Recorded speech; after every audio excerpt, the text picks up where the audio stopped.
recording in progress. Yeah, thank you, Kelsey, to take the time today. We had a little chat just up front. I'm happy to have you today, and yeah, I would like to dive in right into it and give you the opportunity to introduce yourself. Sounds great. So, hello, my name is Kelsey. Let's see. I have been in robotics now for about like 3 years or so. And background in mechanical engineering, and mostly what I do in robotic stuff is all the hardware. So, like physical parts, electronics, things along those lines. Hmm. Hardware is hard. I think you guys. I saw a project of you guys. We can come back later to it. It's an open source robotic project. I think it gained some tractions on Twitter and on LinkedIn as well. And but what I would like to do is also go a little bit back in time, and then maybe we can start at yeah, actually the environment you grew up with and in and maybe some of your education. If this would be fine, I would really appreciate it. Yeah, yeah, sounds great. Okay, so I think a lot of people started robotics in high school, which is very cool. But that was not actually my background. I was really into, weirdly enough, I was really into photography. I grew up in a small like mountain town in Colorado. I always kind of like oscillate between calling it like rural or versus like mountain town. Um, but it was like 6.5 hours drive from like the nearest like kind of like big city. So it was very distant. Remote. It was a very, yeah, very beautiful place, really amazing outdoors. But the kind of adventures, there was like a lot of time spent outdoors. So like we built tree nets was like a common thing. So you build like these freestanding structures out of like fiber and different trees, and so a lot of more adventurous kind of like outdoor type things. But then yeah, I was really into photography actually. I was really into like darkroom photography. Actually, almost didn't not too close, but didn't graduate high school because I didn't think they were serious about me taking history classes. I was like, it's probably fine.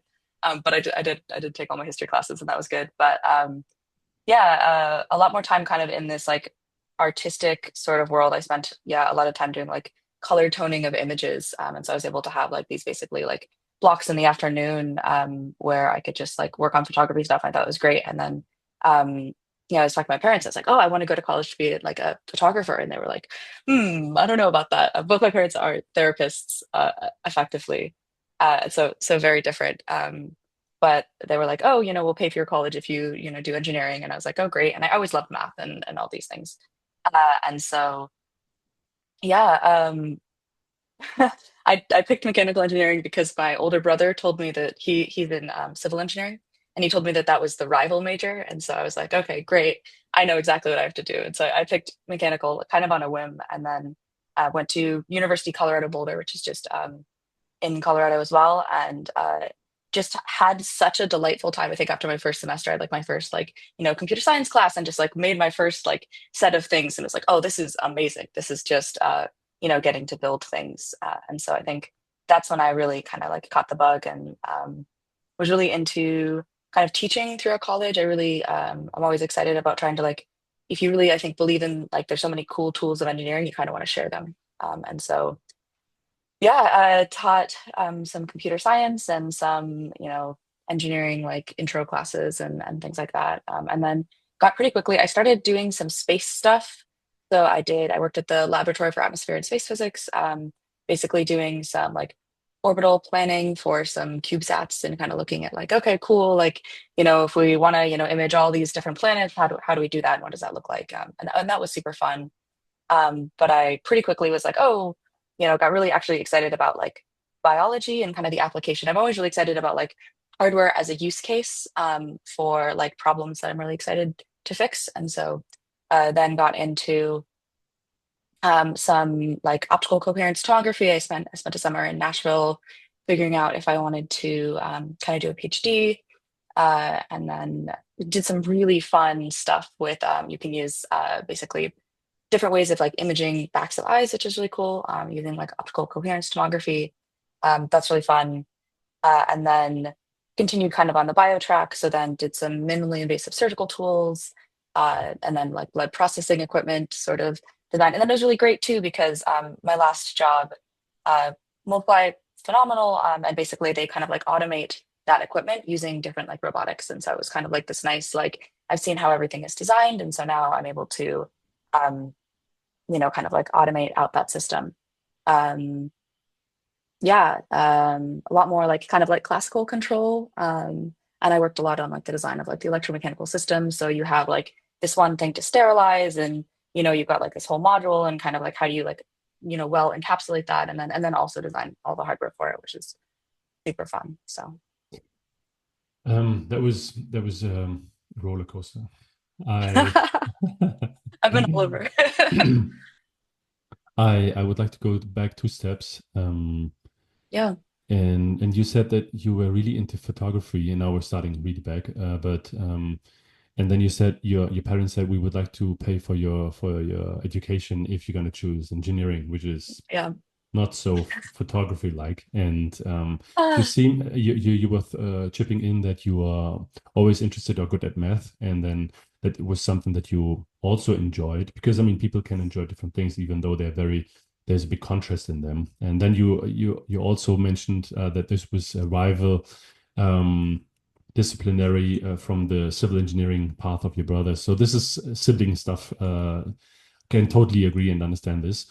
But how was it for you to? Because it seems like you really accepted this very easily. So you said, okay, I am interested in this, but there's also enough interesting and opportunities because my parents are paying for the education in engineering. How is that for you to do something that was maybe not, maybe you can say something about this priority wise? yeah, I think was pretty I was pretty happy to go with engineering because I didn't know enough about what it actually was. And I think that that was kind of fine just to take this risk and be like, okay, what does this look like? And I think photography, I mean, a lot of really cool optics, is photography. So I was doing a lot of like enlarging of my own prints. And so that's like, and I really loved chemistry as well in high school. And so there's a lot of really cool chemistry and like kind of like the exposure in the darkroom. You've got your like paper, you expose it for, 90 seconds and you dissolve away. Um, a lot of the material. It's just a really fun and delightful process that is really, based in engineering. And of course, uh, a lot of my friends were kind of similarly on like engineering tracks. So it wasn't like this huge jump. It was just kind of like, okay, cool, I'll try this out. And I thought maybe I'd get into law. I thought maybe I'd do my undergrad in engineering and then I'd go into law. Um, there was just a lot to do. I kind of feel the same way now. It's just there's a lot of exciting things. And so I think I was pretty willing to be like, okay, cool, I'll give this some time.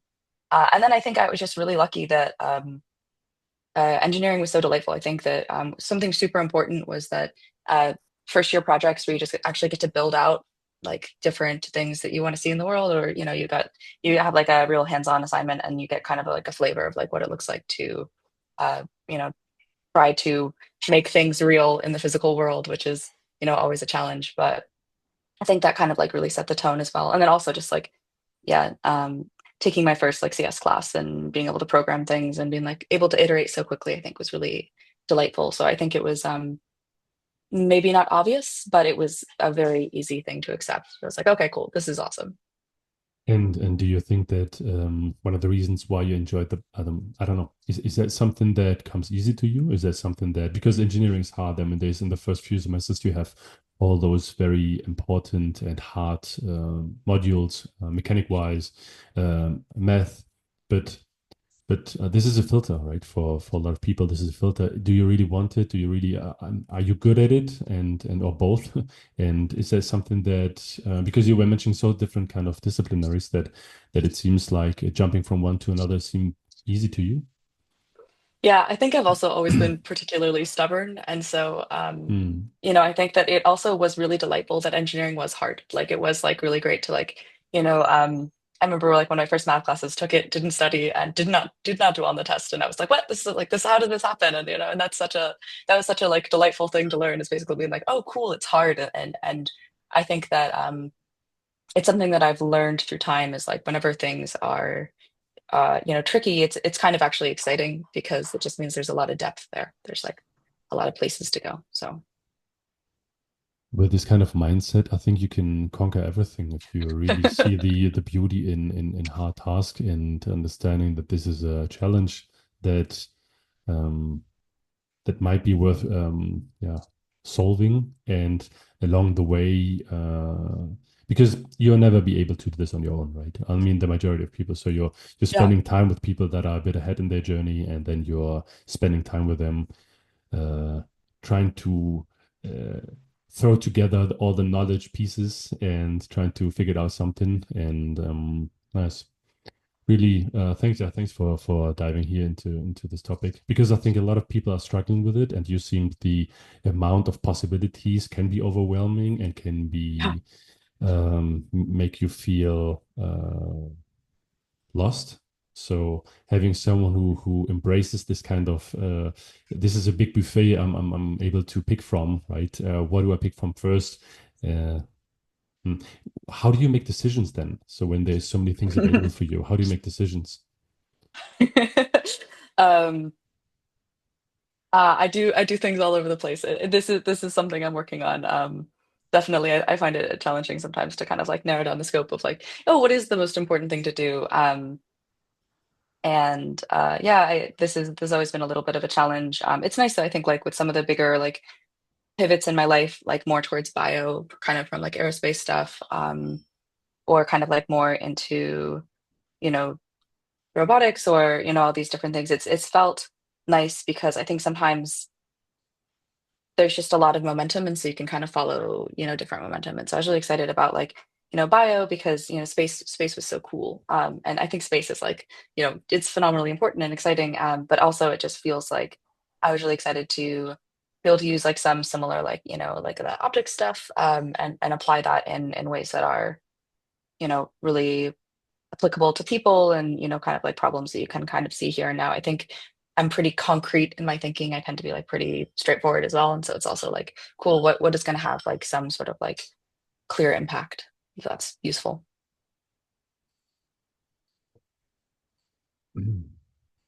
You were talking about depth. So when things are hard, you understand this is actually just the beginning, or if you dig deeper, the ground gets harder and harder.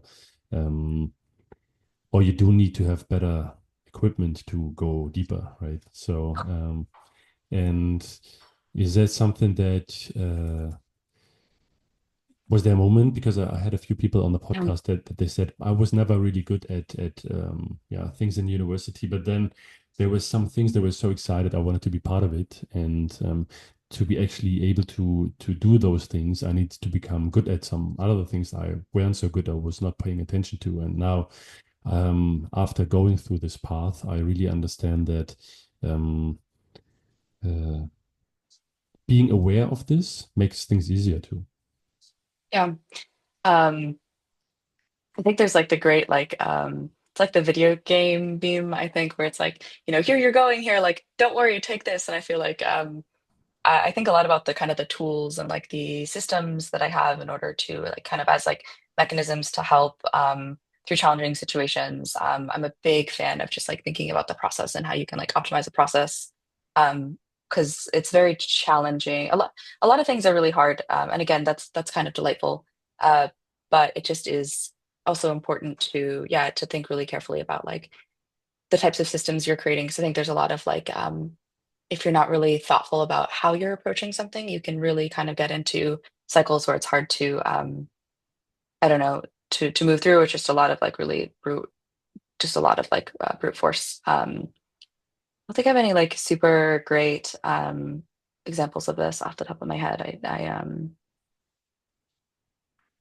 Yeah, there's been a lot of times that I've need to learn to know so much more, and I think that I've yeah, there's just kind of the mindset that, you just will figure it out because you kind of have to, and that's great. That's terrifying. And but I also think it's really nice. There's especially in college, I had as part of this like live-in academic program that was like engineering kind of plus like philosophy a little bit. And it was a really like tight community. And I think that that's sort of like people are always like this amazing resource to just have around, and you get to share in all the angst. And I think that's incredibly useful. So I really like the analogy with video games, but because um, I grew up in the 80s and 90s, and today everything is available at all times, right? So back then you actually needed to finish some difficult levels, so to speak, and then you were gaining some equipment to be able to do and finish the next level. But today in today's video games, and especially now with online games, it's available to not go through the hard stuff and just buy the equipment that is necessary to um, yeah, to do better. And I think it might be even a bit harder today to because if you're growing up in this kind of environment where everything is available at all times, uh, more or less. I used to live in Berlin, and I'm ashamed to say, but it was very convenient to say at 7 o'clock in the morning I just stood up and I would like to have breakfast, but there's eggs missing or milk, or orange juice, and I just open my app, and within 15 minutes, 30 minutes, there's somebody is bringing these things to me, right? So appreciating the easy the things is then a little bit harder because it's not as hard to get them anymore. And I think coming back to the video game, we do need to earn a certain skill set to be able to solve some challenges. This keeping this in mind, especially when this is not the reality you're living in, is very hard. I think, yeah, I think it's very hard.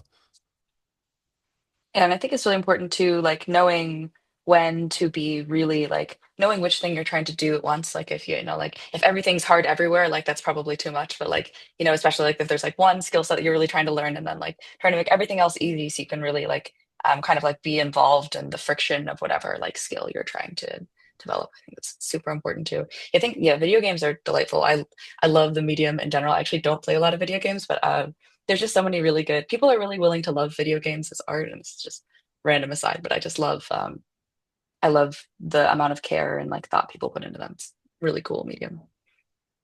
Don't quote me on those numbers, but I read somewhere that the video game market is like twice the size of Hollywood. And so people are not aware of how big video game industry is, right? They think, this is Yeah. just niche and just some people sitting in front of a computer and playing video games all day. But this is obviously there must be something into it, right? The storytelling is different because you can go in depth. You can discover things on a whole different level, something that you wouldn't be able to discover on a movie. And never nobody would watch a 10-hour movie, but cut it into 10 pieces, and then people Yeah. just watch it through the night and binge it. It's interesting, right? But yeah, video games is such an underrated medium, I would say. Yeah. So I would agree. Coming back to the things that you are doing, so you were talking about university so where are you at the moment in your career? Yeah, so I'm kind of taking some time off to do some entrepreneurial adventures, which is very exciting for me. And one of the projects that kind of I'm caught up in this other transit adventure, trying to kind of increase and kind of like make infrastructure in cities better for cyclists and also for like micromobility commuters. This is kind of a side adventure. I'm really Sure. excited though. My big thing is like bio and robotics, and I'm going to get back to that at some point. But I'm trying to just finish out this project. But kind of along the way, a week before I left my job, my I met JX, who's one of the like co-conspirators on this ZBot, orange robot project. That's kind of been this really fun thing that we've been really wrapped up in. And I met him at this like there's like this maker space in the mission called Noisebridge. It's very delightful. It's very kind of grungy. It's wonderful. A lot of people just building, soldering everywhere. It's like it's really fun. I'm really glad this space exists. And yeah, Jax was like, we were like talking, and he's also in robotics, and so we were chatting a lot about that. And he's like, oh, I'm doing this like hackathon, this weekend. You should just come through and build some stuff. And I was like, yeah, sure, that sounds fun. And so that's kind of where like at least the Zbot started. As yeah, just a few folks, and we were like, my dream actually with this project was I really wanted to make kind of like a little house gremlin. And so you can maybe see this in some of the original what the robot used to look like. Is he's trying to look a little bit cuter now, but he originally was looking very gremlin-like, and it was wonderful. But our goal for the hackathon is basically just um, was a little bit less house gremlin and a little bit more kind of like real steel boxing robot. I think everyone it's been really fun to see this robot kind of like picked up at different colleges and such, and every single person comes back. They're like, it's like real steel. It's our boxing competition. And so, and it's kind of how this all began. But yeah, so we put together a robot in 24 hours, and that was a very sleepless adventure. And it was fun. He walked very, classical control, very maybe not the most elegant walking ever. I'm really excited now, of course, because we're running actual like policies on the robot, and so it's actually embodied intelligence, and that's really delightful. But yeah, before just hard coded some positions. We tried to like fight this other robot, and we could only dab because only like our left servo wasn't working, and so instead of like a Mm. punch, we could only kind of do like this motion. But that was really fun, and I think that the one of the great parts about this project, and it's all open source, and we've been building in public a lot, is just being able to like share progress with different people, and there's just like so much excitement about robotics at this time, and about trying to create something that is really excellent from the software side in kind of like a low cost reliable hardware form. I think that that's a really exciting part of this process, and this project. So Um, I mean, software is easier to share with, and it's easier to iterate, and yeah, it's easier to deploy other people's stuff. yeah, And but yeah, I think this year is because I've been in this niche for a few years now, and really can see, especially on social media. I think X is here the main medium where people share this kind of work. yeah, So every time somebody's telling me they hate being on the platform because it's always this and that and this and that. I said no, my bubble is just the way I like it, and the way people are sharing their work. And throughout the year, I had been talking with Benjamin and Matt from K-Scale yeah, Labs, and also Red Rabbit. yeah. Uh, and I think Amazing he's crew. it is crazy, Yeah, and a few other people that are really pushing the boundaries of open source robotics. And now with printers, I mean, printers are a thing now for quite a while. I would say almost 10 years now. Everyone has one, but really now being able to put everything together, right? So you go on the internet and buy some not cheap, but cheap servos, some cheap control, like electronics in general, and then you print the other stuff. And some of them are, I think it's Richard and his brother. They do this Entropic. I think I pronounced it wrong.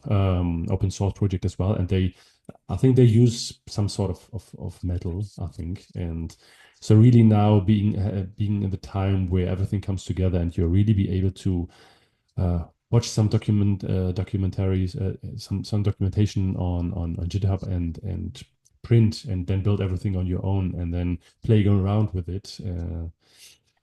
Exciting times. What are you guys planning? Do you have, because now this is a project that came out of a hackathon, and you yeah. you were mentioning the word entrepreneurial journey that you just started.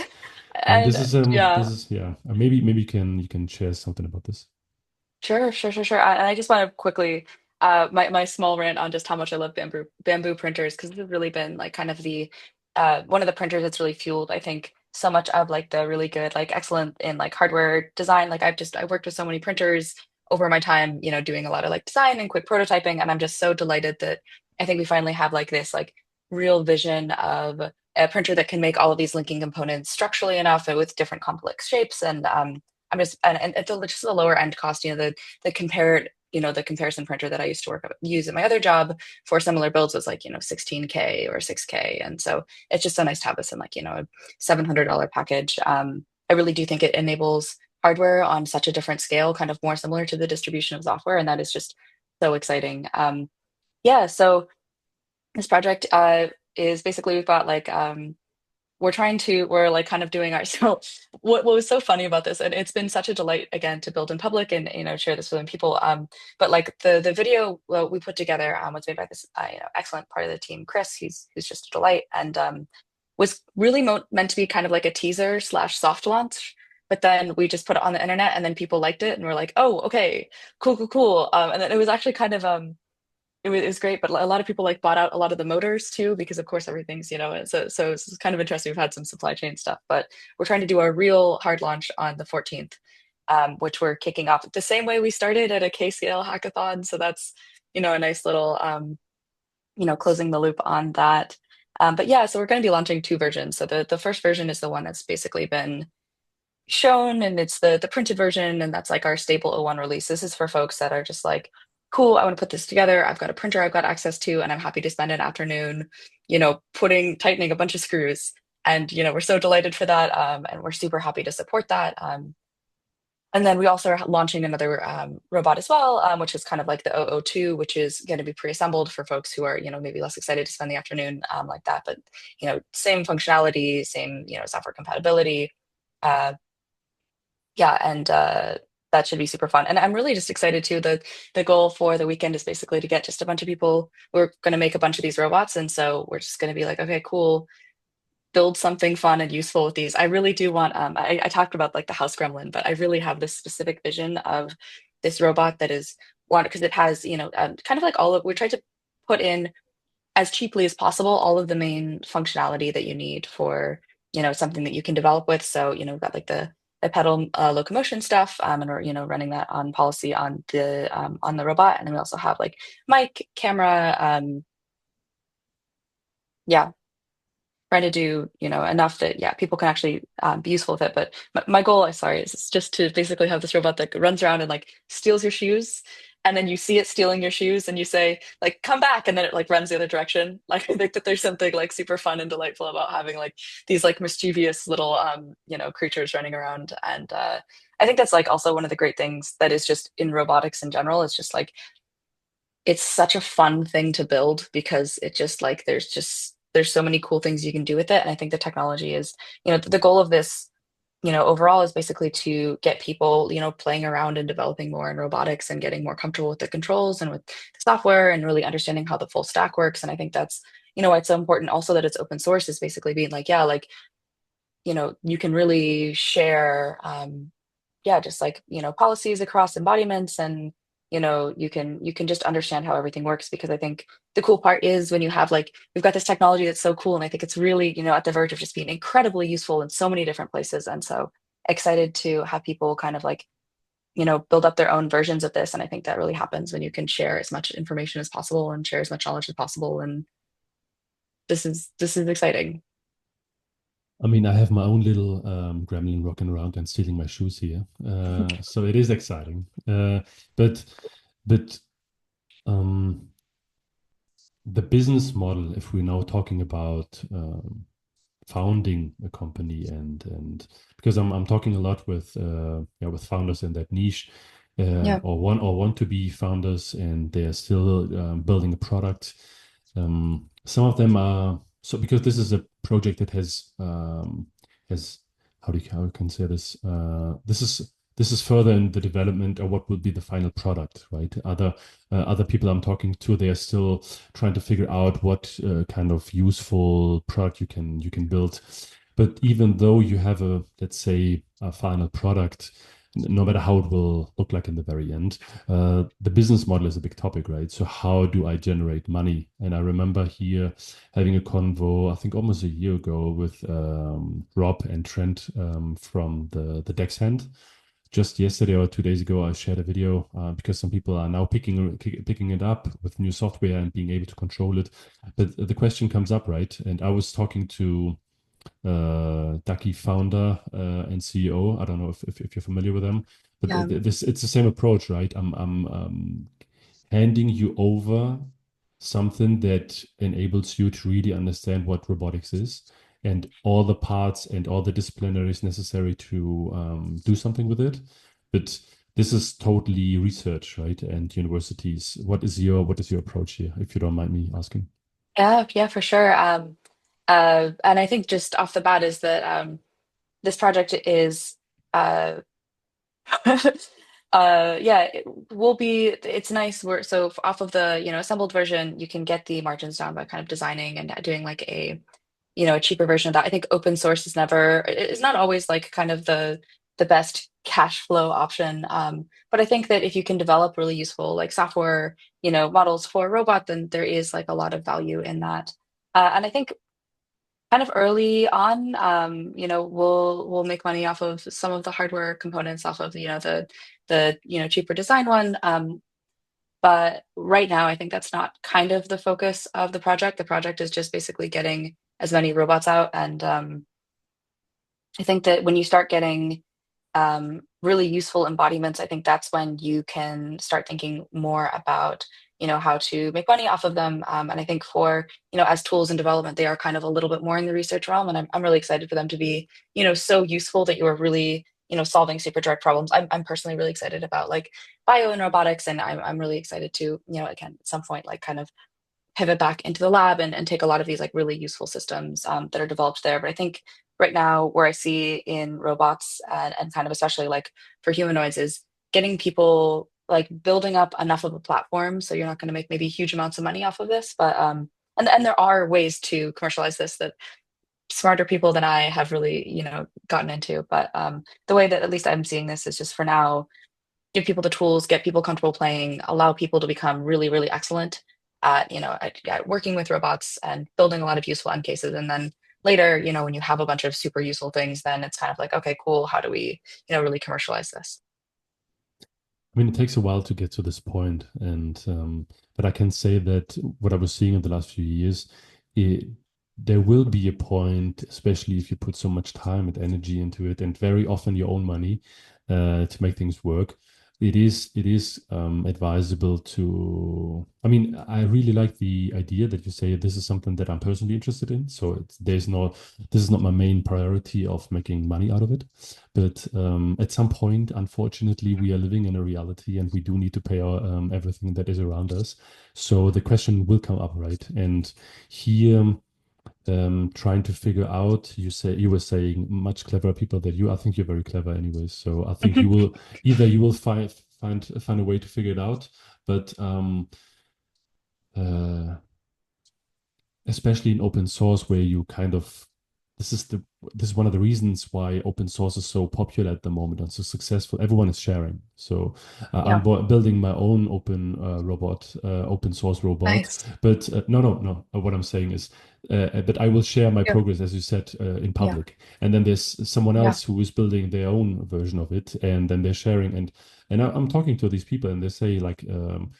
I posted this video and somebody wrote me in my DM, dude, you should do this and that, and then it yeah, worked better, right? So this is the nice thing, but when it comes then at some certain point of monetization, and not necessarily the goal, I would like to become rich, but I need to make a living out of it because I'm yeah, spending such a huge amount of time on it. Then it becomes really interesting in how to will people that are used to getting this for free, what is the point that makes them um, willing to pay for it? And the answer until today, at least what I heard, is software. So you get specialized options or for certain use cases. If there's a use case for a shoe stealing gremlin. But yeah, what are your thoughts on this one? And how much did you talk about this already within the team? yeah. Just I think it's so important that projects kind of like generate momentum, and I think you can think about this in a bunch of different ways. But I think cash is a type of momentum, right? Like you want something to be able to cover its own costs and more, and kind of like create create more from whatever you build. So totally agree on that. And I think that right now our progress and like this project is kind of in the early stage. I think for the the 002 kind of like the hardware for that. Hopefully there'll be a little bit more margin on that just to get started. But I really do think kind of like the end game, commercialization is really in like useful software. Um, and yeah, we definitely are having some of these conversations. But I think we're also just like kind of in the discovery process of being like, okay, cool. Like, what are people really excited about, and what works really well? Because you just always want to make something that is like um, useful for a lot of people. And I think that there is. I mean, there's just also we've just gained so much we've had so many like wonderful people, because we're open source, like Pavel from Kscale Labs helped us with some of our like ML stuff. Like there's just been a lot of like really wonderful people who have been like, oh, don't use these motors, use, and here's all the problems we've seen. So I really think that like we've benefited so much as well from like this open environment. And I'm optimistic that there's just so much room for like a true vision of like a really functional robot, that there's kind of like I don't know, I think there'll be some sort of like shift in the community, but I'm not too worried about it. And I'm just honestly just excited to see what that looks like. And I'm excited too to see like different embodiments and stuff. I've thought a lot about how you can do like the hardware for all of this. So I think there's going to be a lot of like fun things coming. And I think it really is, in my, kind of like vision of things, when you start getting to these more like tailored use cases, I think that's when it's kind of like easier to commercialize. Next week there will be the humanoid summit in Mountain View, and I know that Benjamin will be there. I know Yeah. there will be a bunch of guys and people, and Remy from Hugging Face will be there as well. I just asked him yesterday because I saw his picture. I was unsure if this was. Anyways, is that something that you thinking about? Going, joining, online, in person? What do you think? Maybe I don't know yet, honestly. I'm sure. I think probably. Yeah. I know certainly. I'm sure one of our robots will be bopping around there. I know. Yeah, we've been making a lot of them, and so it's kind of like fun. People have been having around. So, yeah. Hopefully, perhaps we'll see, but definitely some of our robots will be there. So that's always the exciting bit. Mm-hmm. Um, Now, I would like to get your opinion about because you are very excited about the possibility that people can build their own humanoid robots, but we do see some commercial versions out there, right? We do see the big Yeah. players, and the hype is real. Tesla bots, I think, was one of the first ones started. No, I think Sanctuary is the one. I think they just mentioned that the majority of IPs and the patents are belong to them actually, and Bitfigure and Tesla and 1X are doing an amazing job and pushing this Yeah. boundaries. But and their main aim is because it's a general purpose humanoid, but we're neglecting the fact that this is also very, yeah, it's very scary to see this kind of things or spots with weapons on it. Oh yeah.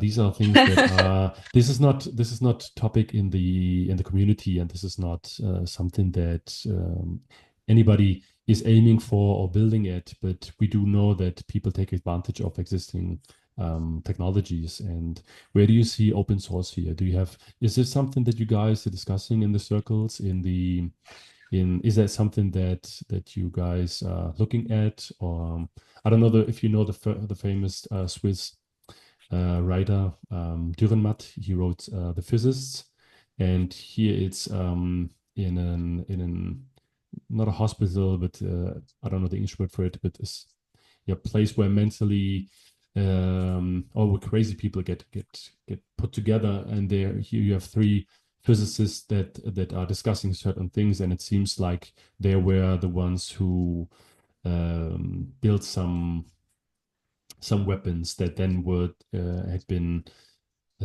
exploited by someone else. And so the implication here is the bomb that had been built by scientists, and now we are talking about robots that are built by scientists and people in our industry. But then there's other people that might or will exploit this. Is that a topic?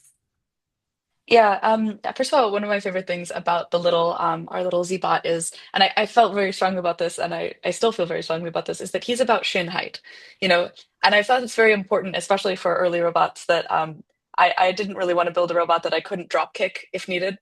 So I think that I actually in some of our like First reliability and requirement. robustness First testing, yeah. requirement. I need to be able to drop kick it. Okay. Well, yeah, and I actually drop kicked him a few times. I was like, like how robust is this guy? I want to drop him off the. I think it's really important to design robust hardware. Actually, the Berkeley humanoid paper is great on this. They have like a whole section on their like reliability and repeatability, and they've got just all of these amazing videos of the robots just like falling over.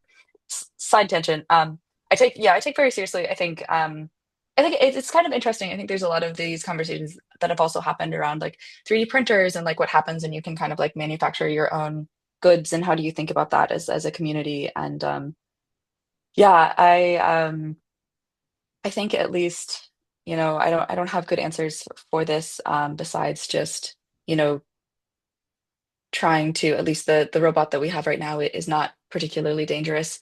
And yeah, and I think that it just is important to have like these conversations in community about how you think about safety in these ways. But I think that it's kind of going to be an interesting dynamic, especially for, of the larger humanoids that kind of already exist. Those companies are very responsible for them, but as an open source community, when you start to build, bigger or more serious robotics that kind of can be used in ways that are not as intended, this just definitely part of the conversation about like how you think about safety there. I don't have great answers, but I'm excited for, seeing how, yeah, how as a community you kind of put that together. I mean, I think also like the thing I do feel good about is like if you're gonna do there's just drones that are better than this. So like humanoids are already pretty clumsy and we're trying to do locomotion and it's just hard already. And so I do feel good about the fact that like if you're trying to use a humanoid as a weapon of mass destruction, you'll have a hard time anyways, just because Mm. it's generally tricky technology. Not to make too much light out of this, but yeah, it's really important, yeah, to think about how to you know design open systems, but then also when you have open systems, people can build on open systems, and I think this is uh, it's important to take it seriously, but I don't think it negates doing it in the first place. And as you said, with some of the 3D printers now being available, and the supply chain is always a topic, not only in the Boys. open source robotics scene, but also commercially wise. Uh, there will be a time where things will, it will get harder to build some things, but that also is a starting point of thinking about how can we do things differently, right? When Yeah. there's shortage, it's always like you said in the beginning, when there will be difficult times, then there will always also be some people concentrating and focusing on the difficult parts and trying to find solutions that to overcome them. And I think this is, as you said, very exciting to see what we will do to when we're facing those things that are coming towards us, no matter what kind of level and what kind of intent they have. But yeah, coming back to the things that you do as Kelsey, Yeah. you were talking about the past and the things that you did in university and the things that you're doing now. So what is the future holding up for you, especially as you are very well aware of the big table of the buffet that this world is offering you? Oof. Yeah, it's an incredibly exciting time to be alive. Yeah, there's a bunch of different projects that I want to get up to and kind of like try to build out and try to create. I really like mentioned before, like this idea of like momentum. And so like what are the things that are useful enough that you can kind of create momentum behind them in such a way that they are like useful for other people. And so um right now I'm finishing up my transit adventure project and then also continuing on with Zeroth and helping build out kind of this like next set of like small humanoids, which I think will be a real delight. And then, yeah, long term, would love to get back into the lab and kind of help, kind of like automate. I think a lot of what I've seen work for, basically automating different types of instruments through multiply labs, super cool. And I wonder, if the humanoid, if I can be, if me and every amazing researcher out there is building these like really useful humanoids, then it's like cool, let's use those as a linking layer just because it makes so much sense to kind of get people as the contamination source among many other things like kind of like out of labs. And but then there's also a lot of really cool stuff. I really do think a lot about like the hardware supply chain, and so seeing like different types of how you can kind of like some of like onshore some of these different like really important things for hardware. I'm also super passionate about I think one of the cool parts about this like Zeroth model, just at least in Onshape, is I kind of designed it so that you can really play around with it and hopefully people can kind of build out some of their own embodiments and like kind of like treat it more like a configuration file. So I'm also really excited to just like get more into the like tools that exist to enable more people to kind of build out the sort of projects that they want to see. So um, lots of different paths. But yeah, first things first is really excited to wrap up and have this super fun, at least wrap up the stable release of the printed version on the 14th, and getting all like the electronics in a row, and all our PCBs should be coming in soon. And yeah, and then from there, kind of like seeing how the launch goes and getting all the Kickstarter things off the ground. So just a lot to do.